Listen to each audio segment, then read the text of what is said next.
Merci à François Hulbert. Et on va retrouver tout de suite Yvon Olivier, que vous connaissez bien, juriste, ouvrage ou non, qui a réalisé de nombreux ouvrages sur la Bretagne, sur l'autonomie, la réunification. Je vais noter notamment en 2012 un essai remarqué, la désunion française chez l'Harmattan. Et aujourd'hui, il lutte bien contre le projet de disparition de la Bretagne diluée dans un grand ouest. Son intervention aujourd'hui porte sur les liens des Bretons avec l'État. Dites. Des McDonald's. Alors oui, je vais essayer de faire vite. Je voulais traiter du lien entre les Bretons et l'État, parce que ça me semble important. Un petit pas de côté historique tout d'abord. Moi, j'ai toujours été surpris de penser que les Bretons au 5e, 6e, 7e siècle se pensaient bretons et romains. C'est-à-dire que les derniers défenseurs de l'Empire romain d'Occident, c'était nous. C'est ahurissant, ils se battaient contre les Francs, contre les Wisigoths, dans cet âge très sombre, et les gens se pensaient bretons et romains. Rome s'est effondrée, problème financier, bon. L'État français est venu, et maintenant les Bretons se pensent très bretons et très français. C'est une réalité, ça. Donc il faut y penser fortement. Alors l'avenir, c'est quoi? Est-ce que l'avenir, c'est les Bretons vont s'émanciper de l'État? Ou est-ce que ce n'est pas plutôt l'État français qui va s'émanciper des Bretons? Pour les mêmes raisons que l'Empire romain en son temps, c'est-à-dire par la déliquescence que nous voyons aujourd'hui de l'État dans son principe spirituel qui est la République, qui n'émancipe plus personne. Voilà. Là, il y a quelque chose de vraiment très très fort. Et moi, je pense que nous, Bretons, on finira par retrouver l'autonomie pleine et entière, mais parce que l'État partira. Et quand l'État part, il faut prendre nos affaires en main. C'est aussi simple que ça. Alors, les liens forts entre les Bretons et l'État, vous savez, on est nombreux à être fonctionnaires. Qui c'est qui bosse à l'armée, un peu partout, dans tous les services de l'État? Vous avez des Bretons souvent adhérents, plutôt subalternes. Mais c'est la réalité. Qu'est-ce qu'on va leur dire à ces gens-là? Les retraités, ils ont leur retraite. Voilà, la protection sociale, la Sécu, qu'est-ce qu'on fait avec tout ça? On doit réfléchir fortement à ce qu'on va leur dire à tous ces gens-là, parce que sinon, on ne sera pas audible. Hein. Ça, c'est très important. Alors, l'État pour les Bretons, c'est la protection aujourd'hui. Ce n'est pas la communauté bretonne, hélas, qui protège les Bretons. C'est l'État, c'est la Sécu. Et il y a un jeu trouble entre l'État et la population qui est de dire « moi, j'ai besoin de quelque chose, je me retourne vers l'État ». Nous, Bretons, on sait faire, on s'est cassé pour obtenir des choses. Ça, c'est un peu notre spécialité. Et puis l'État dit « oui, je vais vous donner l'État-créance ». Voilà, on vit dans un État-créance. L'État a peur pour son unité, toujours, parce qu'il s'est construit au détriment d'autrui, on va dire les choses clairement. Donc, donner pour lui, c'est « j'existe, encore ». Alors il donne, et nous, on reçoit ce qu'on peut, mais on reçoit de moins en moins, parce que ce système-là ne peut pas perdurer. On a parlé de sphère publique énorme, c'est vrai, et ça ne marche plus, et de moins en moins efficace. Et le résultat, c'est un endettement colossal. Et on paye les fonctionnaires aujourd'hui avec l'argent qu'on lève sur les marchés. On s'endette sans relâche, donc ça ne peut plus tenir. Et il y a un lien très fort aujourd'hui entre la France et l'Allemagne. Il faut penser ce lien-là. Ce qui se passe actuellement est très intéressant, parce que le jour où l'Allemagne ne cautionnera plus l'État français dans sa poursuite en avant vers la grandeur, vers la dépense publique, tout s'effondrera. Hein, c'est la crise financière, les taux d'intérêt montent, etc. Et c'est l'étranglement. C'est très très important là, de penser véritablement cette question, ce risque de crise financière et cette déliquescence financière. Je parlais du principe spirituel tout à l'heure de l'État français, la République. La République n'émancipe plus. Qui dit aujourd'hui que la République émancipe? C'est faux, la République, elle homogénéise ce qu'elle peut pour contrôler. Si vous réduisez tout le monde à une seule langue, à l'unicité, forcément vous contrôlez, parce qu'il n'y a plus de force de résistance, il n'y a plus de force d'opposition. C'est ça la République aujourd'hui, et c'est au profit de la région parisienne. C'est au profit de Paris, du Grand Paris, et des élites technocratiques, des élites bourgeoises parisiennes. Voilà la réalité de ce système-là. Donc, l'égalité des chances, un petit mot, ça n'existe plus. Vous habitez à Guingamp ou à Rodez, allez donc payer les études à vos enfants à Paris. Ce n'est pas la peine. Avec les revenus moyens que nous avons en général, vous ne réussirez pas. Ce n'est pas possible. Par contre, si vous habitez à Paris, même parfois dans les banlieues, vous aurez plus de chances d'avoir une grande école, etc. Et plus ça va, moins il y a d'égalité des chances. C'est-à-dire plus ça va, et ben, plus les grands pontes, ceux qui ont les postes les plus importants, ce sont des gens qui viennent de la région parisienne. Voilà la réalité. Et pourtant, on parle beaucoup de démocratie, on parle beaucoup d'égalité des chances. Inégalité entre les territoires, on en a parlé tout à l'heure avec M. Hulbert, évidemment, il y a Paris d'un côté et le reste de l'autre.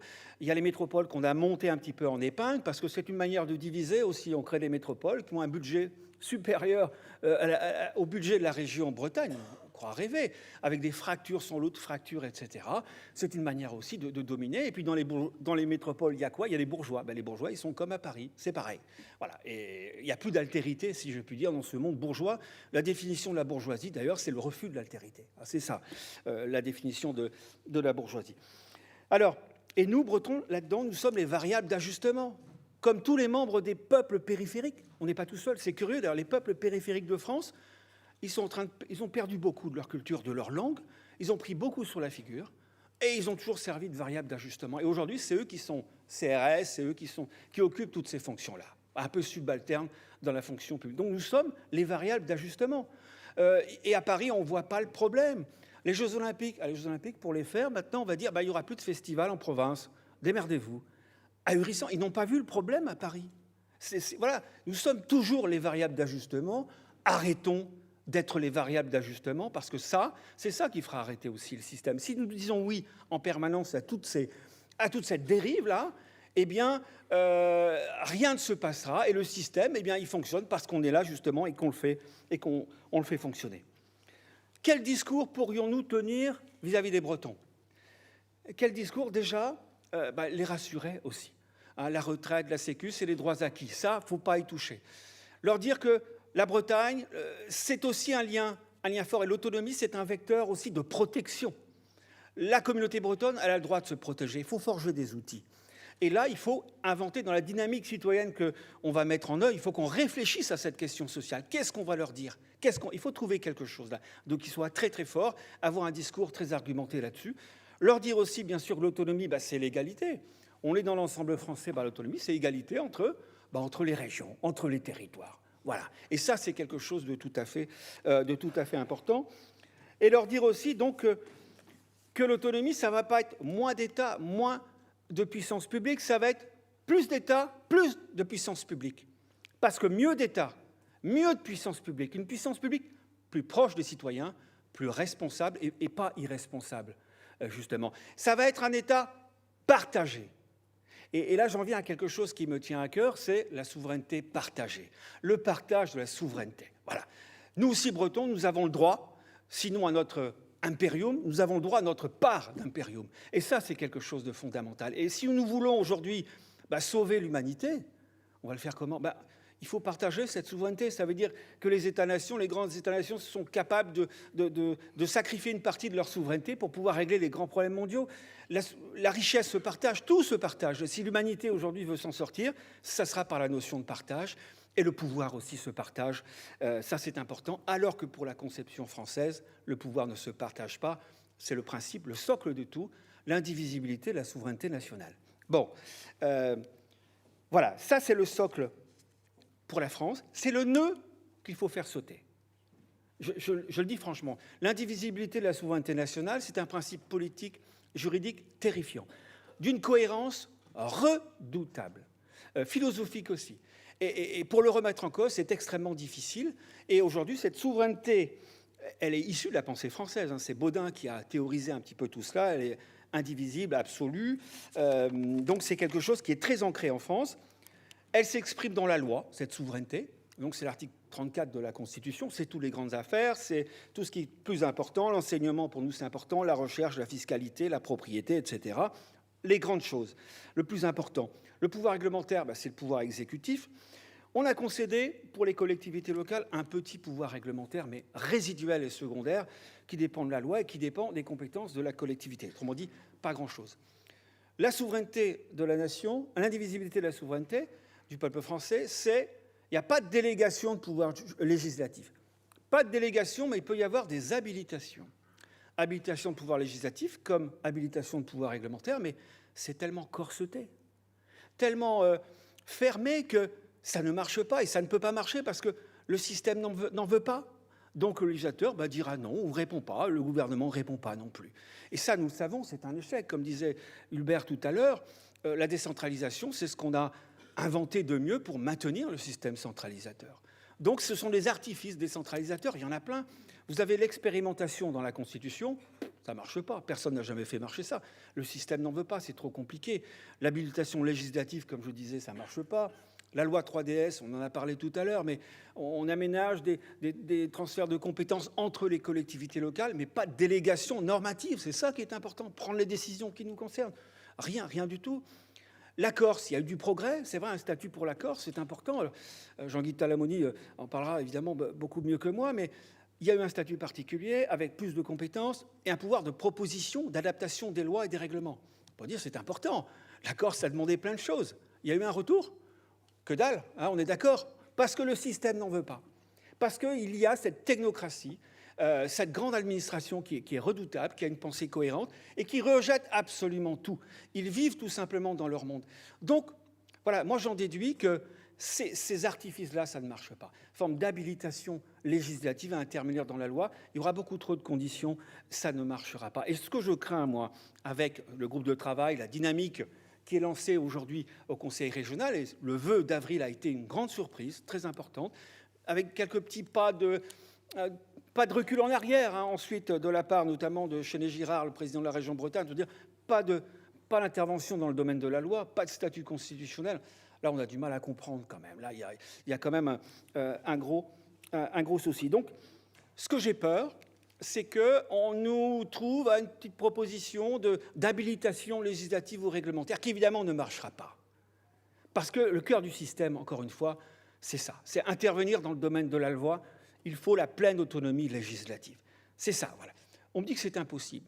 Évidemment, si on regarde aujourd'hui, on est tellement conditionné que ça paraît difficilement concevable. Mais la Nouvelle-Calédonie, c'est quoi ? Ils sont tranquilles. Alors, on me dira, c'est ultramarin. Oui, c'est ultramarin, mais ils ont un statut dans la Constitution. Et puis, ils prennent les décisions qui les concernent dans le domaine de l'éducation. Ils interviennent librement dans le domaine de la loi. Il n'y a pas de souci. Ils ont une reconnaissance de leur spécificité. Dans la Constitution, vous pouvez tout mettre. Tout mettre. Absolument tout. Donc, dans la Constitution, il faut un titre. Si on est considéré, évidemment, comme français, il faut qu'on ait notre place dans la Constitution, avec la possibilité, évidemment, d'intervenir dans le domaine de la loi, de prendre en charge nos affaires, ce qui nous intéresse le plus, ce qui nous concerne le plus. C'est aussi ça, la démocratie, qui nous permet aussi de déroger aux principes constitutionnels, au carcan constitutionnel. Le Conseil constitutionnel a dégagé des principes extrêmement forts, coercitifs, je dirais, égalité, unicité, propriété, par exemple. L'égalité, le principe de non-discrimination entre les régions, les religions, etc., entre les hommes, c'est important, mais à l'origine, c'était un principe de protection. Et avec le traité de Saint-Germain-en-Laye, au sortir de la Première Guerre mondiale, on voulait protéger les minorités avec ça. Et ça a marché. Et maintenant, on en fait un instrument d'oppression vis-à-vis des minorités. C'est tout simplement pour refuser la différenciation. L'unicité du peuple français, dégagée par le Conseil constitutionnel, il n'a pas plus haut que ça, hein, comme principe. Regardez, l'immersion rejetée. Bon, il ne faut pas intervenir dans la Constitution, peut-être, alors que maintenant, le refus de l'immersion est un principe constitutionnel. Ça veut dire que le réseau Diwan et tous les réseaux immersifs sont condamnés à terme. Ils ne reposent que sur une circulaire qui est illégale, contraire à l'autorité de la chose jugée du Conseil constitutionnel.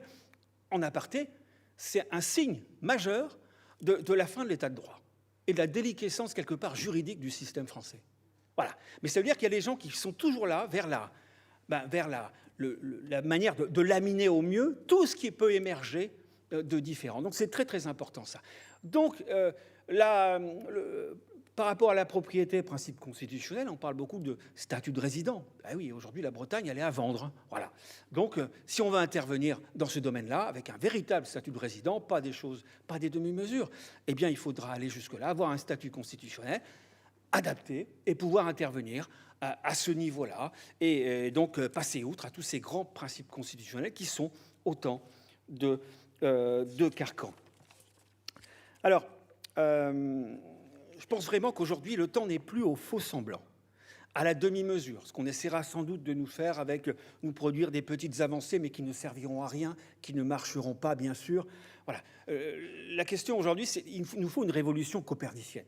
Pas de demi-mesure en se disant ça, on va progresser. Non, on ne progresse pas. C'est le système que l'on maintient avec des mesures comme ça. Ce sont des artifices qui permettent au système de se maintenir, des artifices décentralisateurs.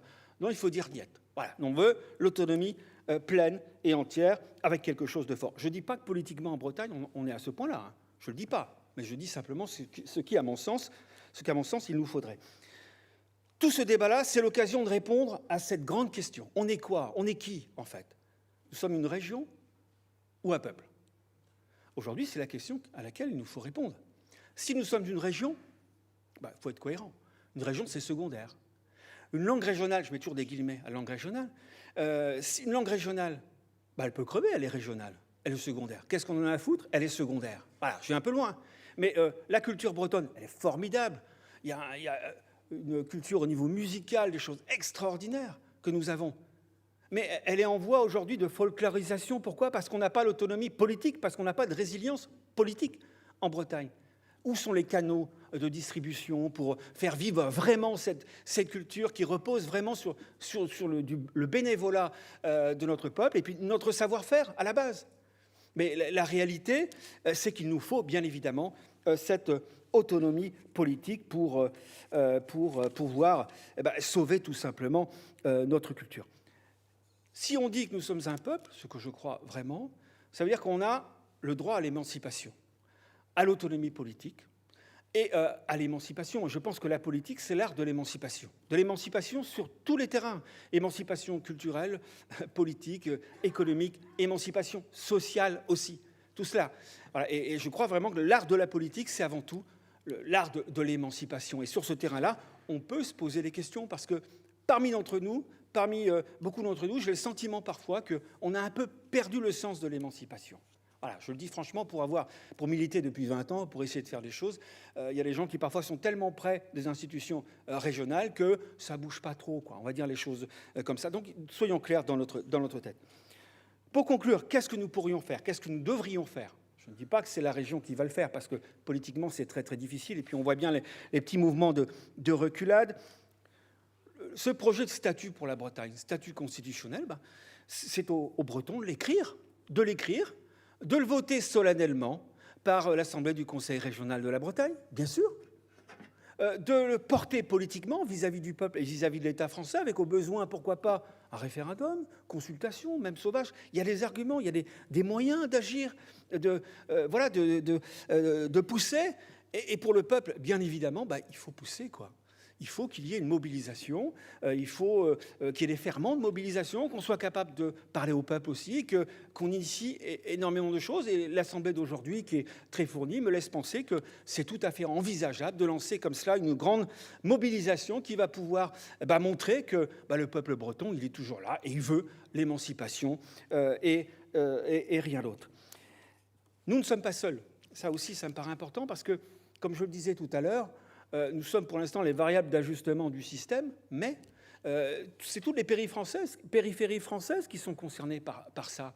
Voilà, alors c'est difficile de s'allier parce que nos problématiques sont toutes différentes, mais ce sont vraiment toutes les périphéries françaises qui sont concernées par cette secondarisation politique et démocratique dans laquelle nous nous trouvons aujourd'hui. Soyons clairs sur ce que nous sommes un peuple. Il ne faut pas déroger, pas une région. Moi, je trouve que c'est quelque chose d'essentiel. Tenons-nous prêts. Parce que l'histoire, elle s'accélère parfois. On croit que c'est fini, on croit qu'il ne se passe pas grand-chose. Non. Parfois, il y a des accélérations assez stupéfiantes. Et qui nous dit que demain, il va falloir qu'on prenne en main nos affaires? C'est tout à fait possible. Tenons-nous prêts, avec des choses tout à fait claires, cohérentes, pour reprendre la part d'impérium qui nous a été retirée il y a tellement de siècles déjà.